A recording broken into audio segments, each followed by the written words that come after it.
One of the things I remember most about growing up is something my mom used to tell me, and she'd tell me, "Guy, it takes two to fight." And that is true. It takes two people to disagree. It takes two people to have a fight. And likewise, it takes two to make up. It takes two to reconcile. And so in one sense, if we're looking at two people who have fought together, there's some kind of division between two people, there needs to be two people involved. Both sides need to be involved in reconciling. And so in answering the question about whether or not we must forgive someone who has not apologized to us, in one sense we can answer that question by saying no.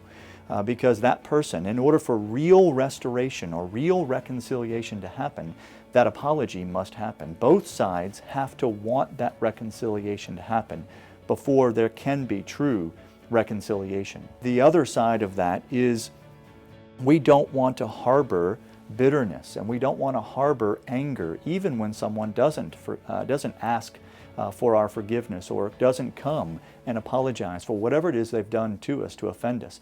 And so even in those situations when someone has offended us, we need to still forgive in a sense. We may not have true reconciliation because both sides are not involved, have not bought into that reconciliation process, but we need to be able to let it go. And we need to be able to let that offense go so that it doesn't eat us up alive.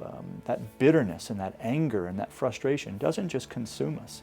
A great example of that might be something that's very mundane and very much a part of our lives. When we're driving in traffic, something that I know very well here in Atlanta, when we drive in traffic and someone cuts us off, we're liable to say a few choice words and we're to get angry or whatever because this person violated us. They cut us off in traffic.